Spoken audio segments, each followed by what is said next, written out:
Windsor. Aunt. Mike Nalot has survived massive turmoil during his nearly 20 years as an automotive worker here in the heart of the Canadian industry, but now that his livelihood is in the crosshairs of a United States president who appears hell-bent on restricting cross-border trade, he is frightened. The 43-year-old assembly line worker and other residents of the southwestern Ontario city have been on edge for months during strained North American Free Trade Agreement negotiations that have included intense scrutiny of auto production in Canada and Mexico, the U.S. But Trump's post-G7 Twitter tirade about imposing a 25% tariff on auto imports from Canada could have potentially devastating consequences for the integrated supply chain that has been built over decades and caused job losses on both sides of the border.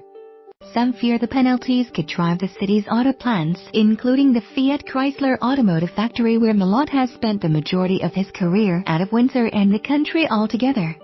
"I can't even imagine what the city would look like without Chrysler in it," Nalot said in an interview on Tuesday at the suburban Windsor home he shares with his wife, 3 children and a chocolate lab.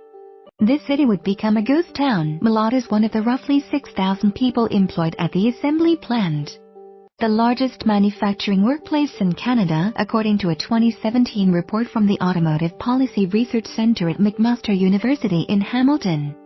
He worries he'd have difficulty finding an equivalent job in the city with his skill set if he were to lose his job at the assembly plant, which typically pays upwards of $30 an hour. "If I don't have a Chrysler job, I don't have what I have today." Windsor would be the epicenter of a tariff fallout that could impact Ontario's entire economically important manufacturing base and reverberate across the country.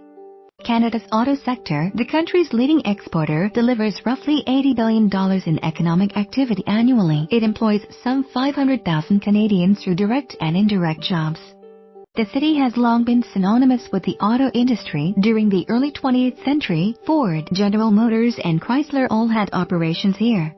But the industry was decimated in the wake of 2008's Great Recession, which saw both the Ontario and federal government in 2009 step in to contribute $10.6 billion to Chrysler Canada and GM Canada to keep them afloat.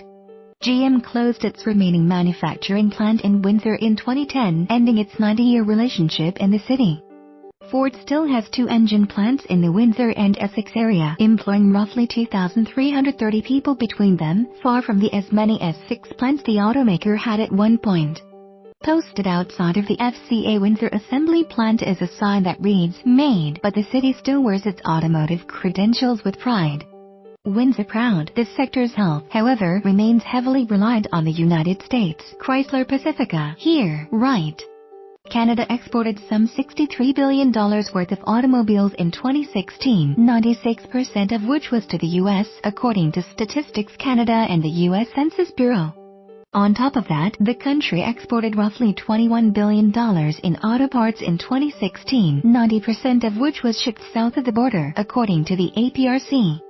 Every Canadian auto assembly job creates 9 spin-off jobs, ranging from parts suppliers to restaurants, according to the Canadian Vehicle Manufacturers Association.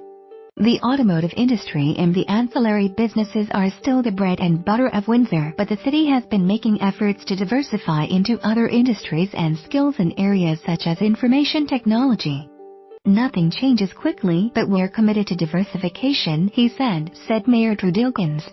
Auto parts makers have also tried to diversify into other industries and markets, said Jonathan Otsoparty, Chief Executive of Windsor Area Tool and Mold Company Laval International and a board member of the Automotive Parts Manufacturers Association. Yet, roughly 70% of the association's members send their wares due south and many products cross the border roughly 7 times in the process, he said. Imposition of steel and aluminum tariffs will already constrain their profitability, which would be exacerbated by an auto tariff, the recent U.S. and the auto industry should be pretty concerned, Otsoparty said. Those who still rely heavily on the U.S. It could deal a death blow to the automotive industry for Canada. The tariff threat looms at a time when the automotive industry has just recovered from the 2008 recession. The sector employed an estimated 140,404 people in 2016, after adding roughly 14,700 jobs over the preceding 4 years, according to a recent report from McMaster's Auto Center. Trump's comments have also cast uncertainty on planning in an industry that makes decisions on new vehicles 5 years in advance, said Ken Luenza, the former national president of the Canadian Auto Workers Union, who now works as an advisor for the union's latest iteration, Unifor, in Windsor. Many corporate boardrooms in the auto industry are likely hitting the brakes on their plans as a result, he said. As a deeply integrated North American automotive supply chain operates almost without borders, Detroit, or Motor City, sits just across the river from Windsor, and the GM and Chrysler logos emblazoned on the tallest tower of the American city's skyline serves as a perennial reminder of their mutual ties to the automotive industry. Operations. You can't shut down the Canadian operations without affecting US, and vice versa, Luenza said. This, quite frankly, would be a real challenge for the auto industry and be a longer-type problem. Ontario's auto sector employs an estimated 124,000 people. A blow to the thousands of jobs at factories in auto towns across the province, including in Elliston, Brampton, and Oshawa, would also have a ripple effect on the restaurants, cafes, stores and other businesses that rely on auto workers' patronage. Auto manufacturing is still a crucial part of local economies even in cities such as affluent Oakville, often regarded as a bedroom community for commuters to Canada's financial heart in Toronto.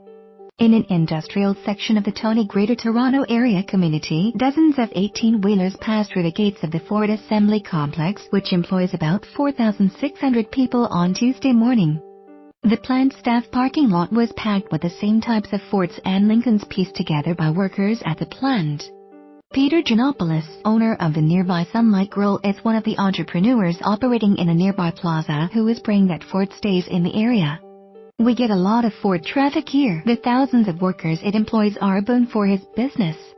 You come here on a Friday and you see the chicks that we have for takeout or deliveries, you'd be shocked, Giannopoulos said, adding that several of his neighbors work at the plant.